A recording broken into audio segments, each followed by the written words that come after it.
Alors, pour l'enseignement sur le jeûne, est-ce que nous lire Marc chapitre 2 qu'on avait lu là, Marc chapitre 2, le verset 18 à 20. Alors, donc, on avait touché aussi la question de quand jeûner. Quand est-ce qu'on doit jeûner? On avait dit que le Seigneur nous avait dit aussi longtemps que l'époux, voilà, aussi longtemps que l'époux ne sera pas là, quand l'époux sera enlevé, à ce moment-là, il jeûnera. Est-ce qu'on peut le lire? Les disciples de Jean et les pharisiens jeûnaient. Ils vinrent dire à Jésus: Pourquoi les disciples de Jean et ceux des pharisiens jeûnent-ils, tandis que tes disciples ne jeûnent point? Jésus leur répondit: Les amis de l'époux peuvent-ils jeûner pendant que l'époux est avec eux? Aussi, long- Aussi longtemps qu'ils ont avec eux l'époux, ils ne peuvent jeûner. Les jours Voilà, viendront, l'époux leur sera enlevé, et alors ils jeûneront en ce jour-là. très bien. Donc, aussi longtemps que l'époux est avec eux, ils ne peuvent pas jeûner. Mais les jours viendront où l'époux leur sera enlevé, alors ils jeûneront. Et on avait pris Actes des Apôtres, chapitre 1, verset à peu près, verset 8, 10 là-bas.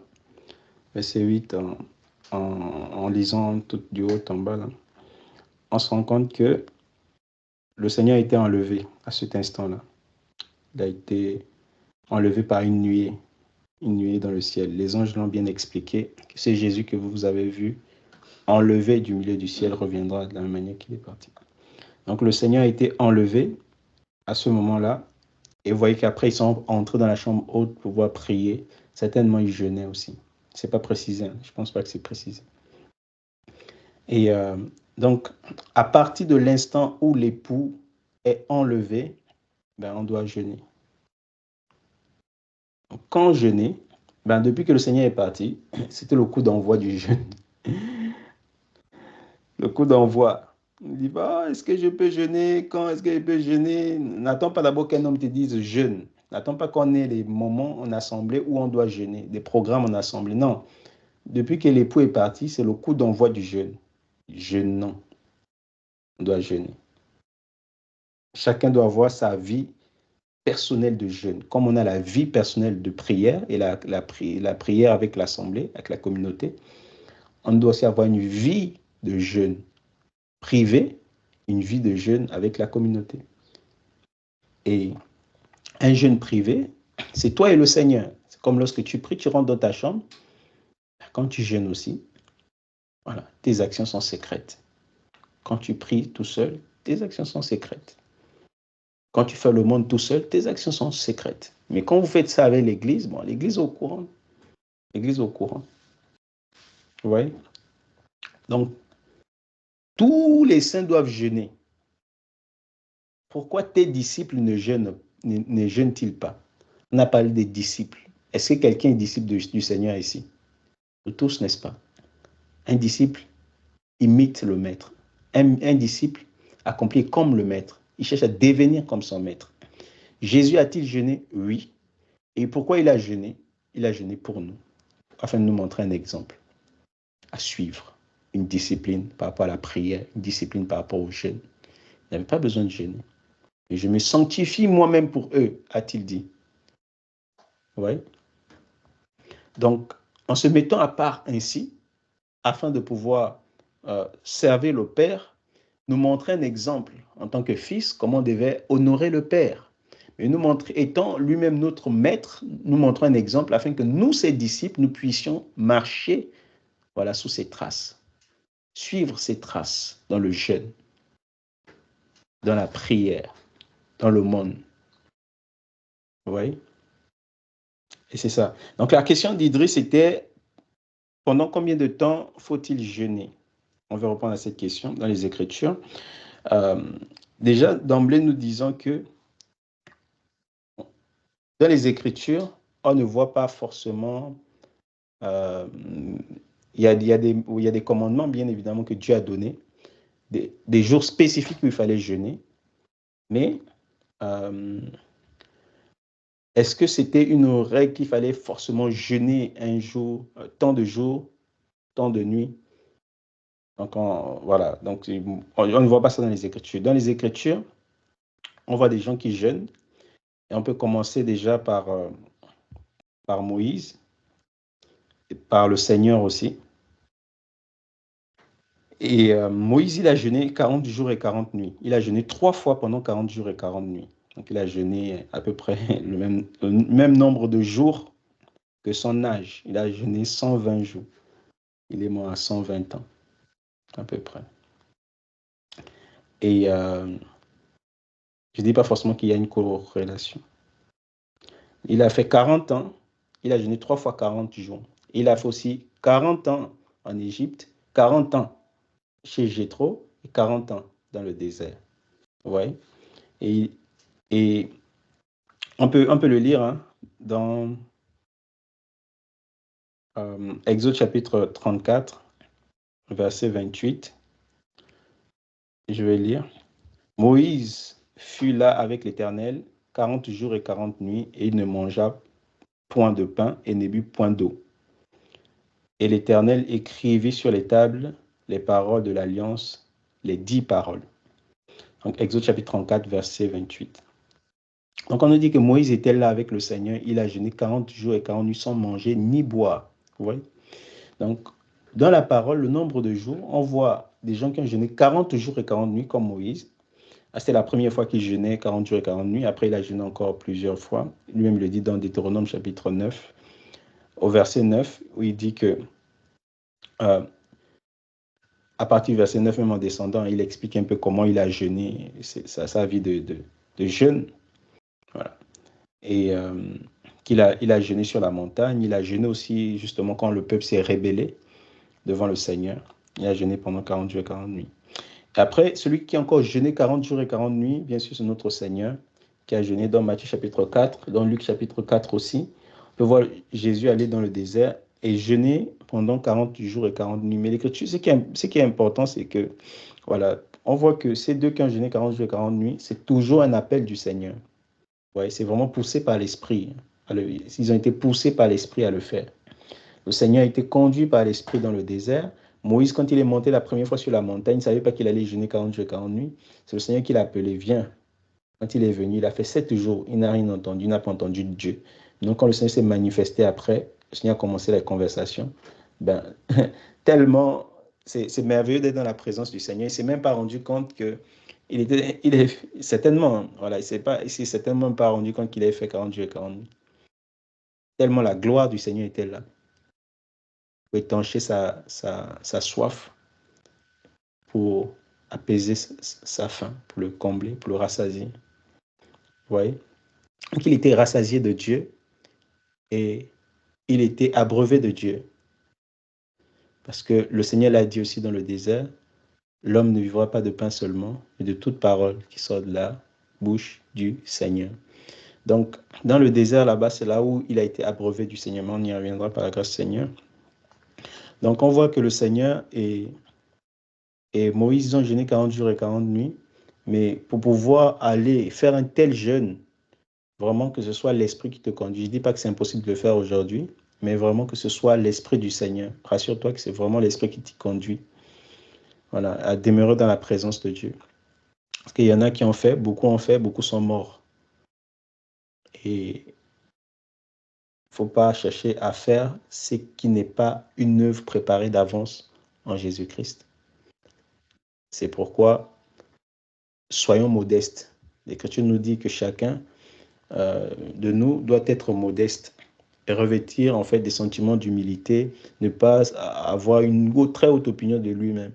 Si Dieu ne t'a pas appelé à faire quelque chose, ne fais pas. Même si tout le monde fait, même si c'est à la mode, laisse. Toi, fais selon la capacité que Dieu t'a donnée. Revêt des sentiments modestes. La modestie et l'humilité dans le Seigneur, c'est accepter ce que Dieu dit de toi, les capacités que Dieu t'a données. Si c'est Dieu qui t'a donné, ben, utilise, même si les hommes disent « Ah, machin et tout et tout ».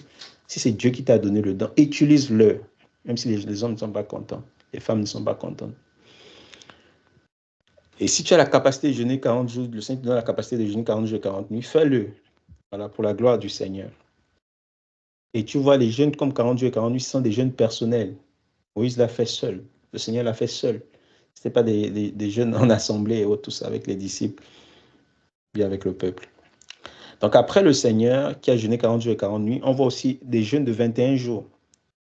Comme Daniel. Daniel, on peut le lire dans Daniel chapitre 10, le verset 2 à 3. Je vais le lire pour aller un peu plus vite.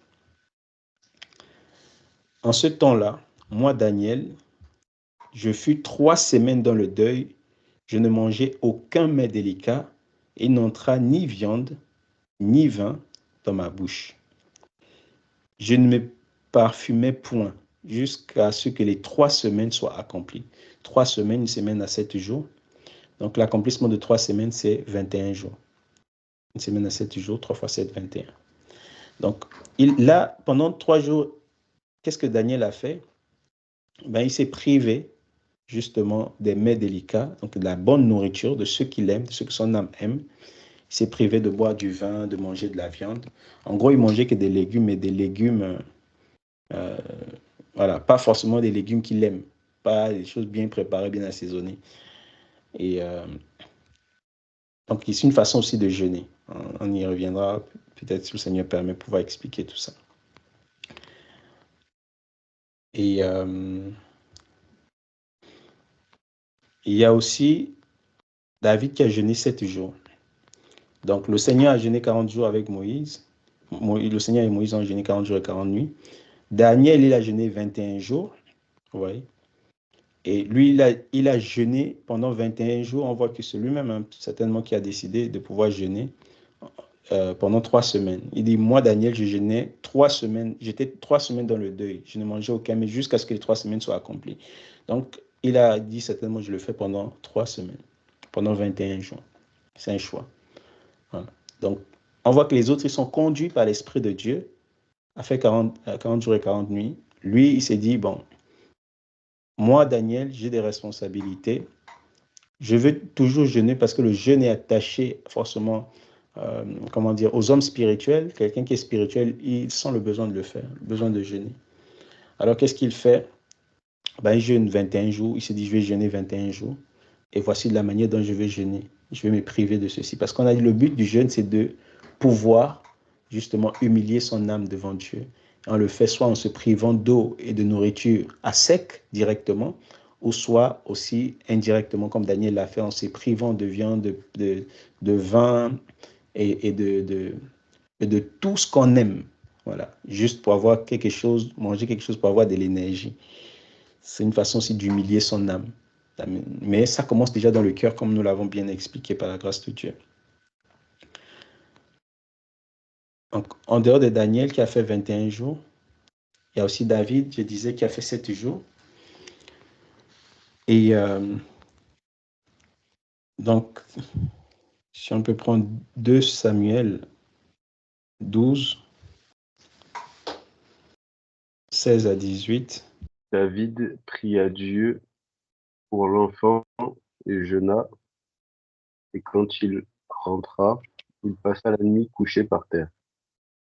Les anciens de sa maison assistèrent auprès de lui pour le faire lever de terre, mais il ne voulut point, et il ne mangea rien avec eux. Le 7e jour, l'enfant mourut. Le serviteur de David craignait de lui annoncer que l'enfant... Tu peux t'arrêter là. Je peux t'arrêter là. Je vous recommande, merci frère, je vous recommande en fait la lecture de tout le passage. C'est pas le but. Hein. Donc c'est l'épisode voilà, de la vie de David, de cette phase sombre hein, de sa marche où il est tombé dans le péché sexuel et que après, voilà, malheureusement, ça a donné naissance à un enfant. Et, enfin, pas donné naissance, ça a conçu un enfant dans le sein de la femme avec qui il est tombé. Et quand le Seigneur a dévoilé justement ses œuvres et a condamné son péché, David s'est repenti et le Seigneur, bon, bien sûr, il a envoyé des sentences sur sa maison pour dire que quand on pêche, il faut, c'est pas sans conséquence, hein, qu'on fasse très attention, que le Seigneur nous garde, par sa miséricorde. Et David, en fait, euh, il a jeûné. Donc le Seigneur est passé au-dessus de son péché. Ça veut dire que Dieu ne l'a pas jugé directement, mais Dieu a envoyé un jugement sur sa maison. Voilà. Et le Seigneur ne l'a pas rejeté aussi à cause de ce péché-là. Mais ce qui s'est passé, c'est que David voulait quand même que l'enfant qui était dans le ventre puisse naître. Oui. Et non, l'enfant était déjà né, je pense. Ouais, l'enfant était déjà né, mais il était malade. Désolé, hein. L'enfant était déjà né. David voulait que l'enfant puisse euh, voilà, recevoir la grâce de Dieu pour pouvoir vivre, tu vois. Mais le serviteur de Dieu lui avait dit déjà que l'enfant devait mourir, en fait. L'enfant, donc, le produit, en fait, de cet adultère-là, il devait mourir, que Dieu devait le retirer de la terre. Et donc, David s'est mis dans un temps de jeûne et de prière pour implorer la grâce de Dieu. Il s'est humilié pour que le Seigneur puisse, par sa miséricorde, laisser l'enfant vivre. Et c'était une sentence irrévocable. Donc le Seigneur ne l'a pas exaucé. Au bout du 7e jour, Dieu ne l'a pas exaucé. Il a fait 7 jours de jeûne, sans manger ni boire. Et l'enfant, au bout du 7e jour, l'enfant est mort. Et David s'est levé. Si tu regardes la suite, il s'est levé pour manger et pour boire. Ça, ce qui va même étonner ses serviteurs. Mais pendant que l'enfant vivait, tu étais dans le jeûne, voilà, tu ne mangeais pas, tu ne buvais pas, mais l'enfant est mort, tu te lèves pour manger et boire. Et il va bien expliquer que vraiment, s'il jeûnait, c'est parce qu'il voulait attirer la faveur de Dieu. Mais maintenant que Dieu a appliqué sa sentence, à quoi lui sert-il de jeûner ou de pleurer? Donc, voilà, il s'est levé, il a compris que c'est un jugement du Seigneur, il accepte. Un peu comme Aaron, lorsque ses fils ont amené un feu étranger dans le tabernacle, le Seigneur les a directement consumés par son feu. Aaron a gardé le silence. Il était là comme ça. Il a dit quoi? C'est Dieu. Il a droit de vie, de mort sur les êtres humains. Il est le juge. Et quand on agit mal, ben, il nous juge. Il juge aussi par la mort. Et c'est pas seulement dans l'Ancienne Alliance. Dans la Nouvelle Alliance, on a vu Ananias Saphira aussi. Donc, le Seigneur ne change pas. Et donc, David a jeûné 7 jours.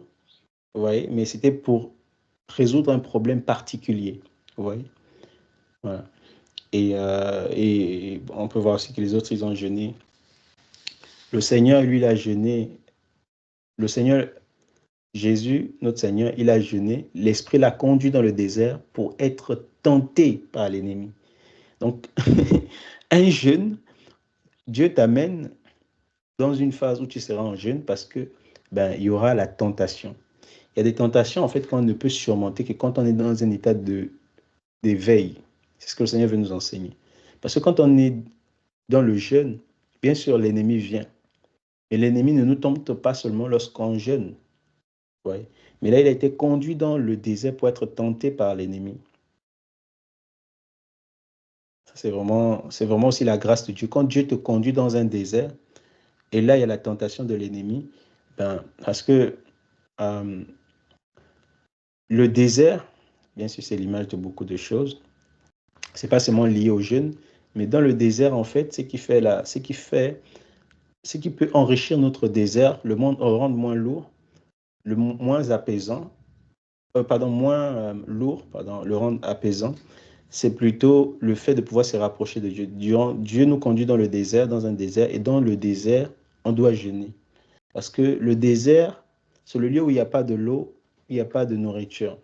Quand Dieu te conduit dans un désert, que ce soit un désert sanitaire, un désert financier, un désert, je ne sais pas, peu importe ce que tu fais, tu te tiens dans un désert, l'aptitude que tu dois avoir, c'est jeûner. Jeûner parce que l'ennemi va venir te tenter. Donc, le désert appelle la tentation et la tentation, pour pouvoir surmonter la tentation, il faut être dans le jeûne. Si dans le désert, tu n'as pas une vie de jeûne et de prière, tu risques de ne pas surmonter les épreuves du désert. Le désert est une épreuve, vous voyez. Et dans l'épreuve, l'ennemi peut aussi venir te tenter. Alors, donc, pour continuer, au-delà de David qui a jeûné 7 jours et 7 nuits, il y a aussi Esther. Si tu peux nous lire ça, frère Nathan. Va, rassemble tous les Juifs qui se trouvent à Suse et jeûnez pour moi, sans manger ni boire pendant 3 jours, ni la nuit ni le jour. Moi aussi et mes servantes, nous jeûnerons de même. Puis j'entrerai chez le roi malgré la loi. Et si je dois périr, je périrai. Voilà, très bien. Donc, tu vois, Esther, c'est vraiment un jeûne très, très terrible.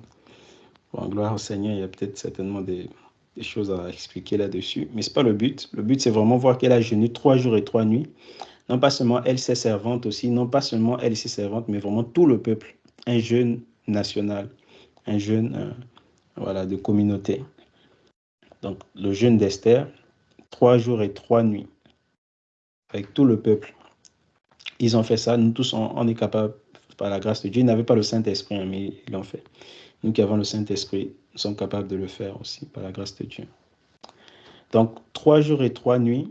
David a jeûné 7 jours, Esther, 3 jours et 3 nuits. Et ensuite, le peuple d'Israël aussi pour un jeûne collectif. Est-ce que tu peux finir avec ce passage, Idriss, s'il te plaît, de Juge chapitre 20, verset 26? Alors, Juge chapitre 20, verset 26. Et tous les fils d'Israël et tout le peuple montèrent et vinrent à Béthel et pleurèrent et demeurèrent là devant l'Éternel et jeûnèrent ce jour-là jusqu'au soir.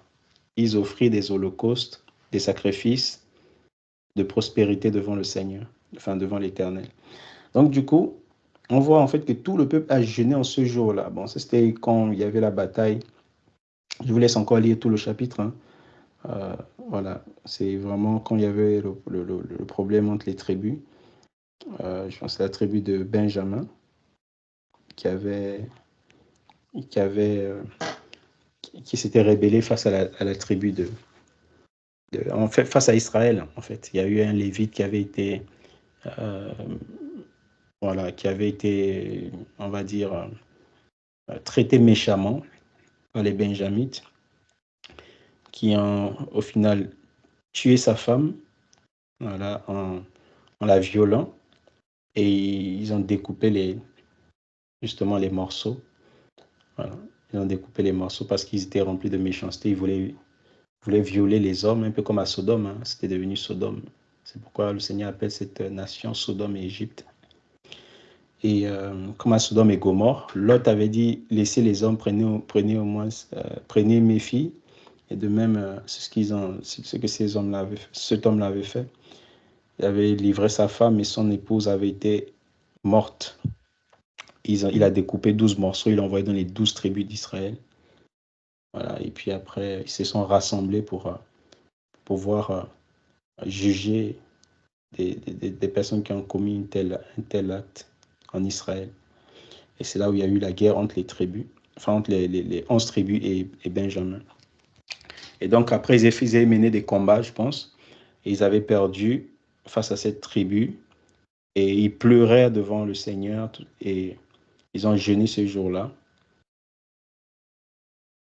Donc si je ne m'abuse pas, je pense que c'est cet épisode. Et avant que le Seigneur ne les donne la victoire. Donc ils ont jeûné un seul jour. Quand on avait lu aussi le Lévitique chapitre 16, Dieu a ordonné au peuple d'Israël de pouvoir jeûner un seul jour aussi. En ce jour-là, vous jeûnerez, le jour du grand pardon, donc Yom Kippour.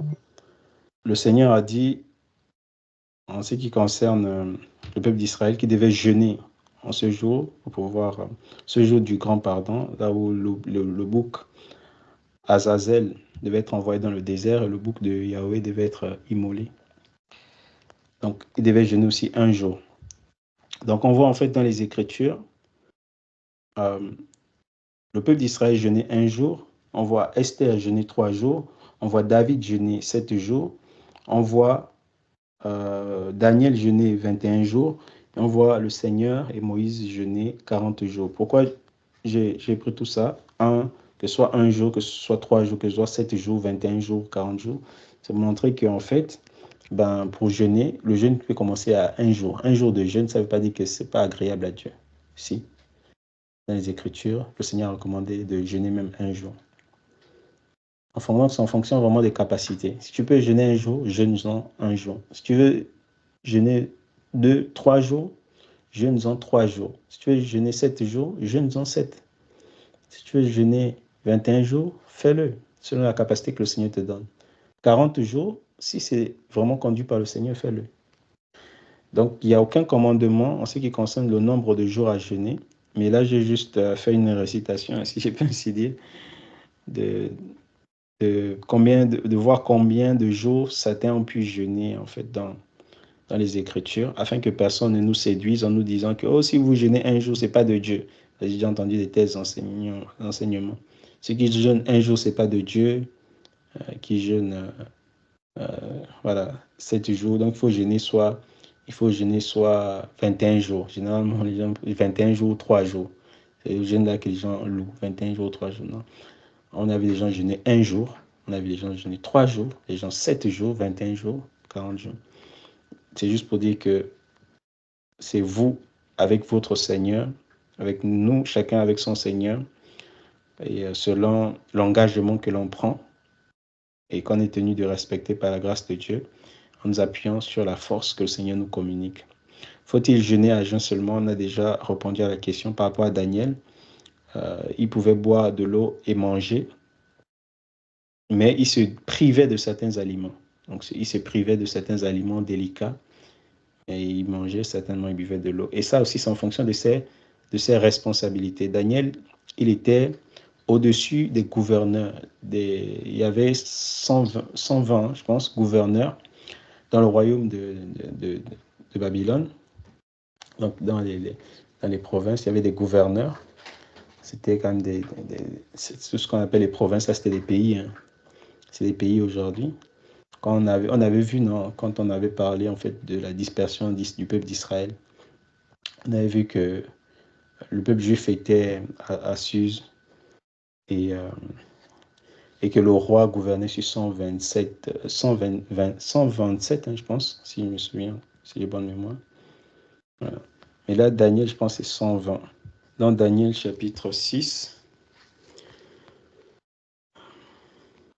le verset 1, Darius trouva bon d'établir sur le royaume 120, voilà ça, 120 satrapes aux gouverneurs, les satrapes, c'est les gouverneurs, qui devaient être dans tout le royaume. Il mit à leur tête 3 chefs, au nombre desquels était Daniel, afin que ces satrapes leur rendent compte, et le roi ne souffrait aucun dommage. Daniel surpassait les chefs et les satrapes parce qu'il avait en lui un esprit supérieur. Vous voyez? Et le roi pensait l'établir sur tout le royaume. Le roi dit que non, cet homme-là, il a l'esprit supérieur. Il est rempli d'une grande sagesse. Il doit l'établir sur tout le royaume.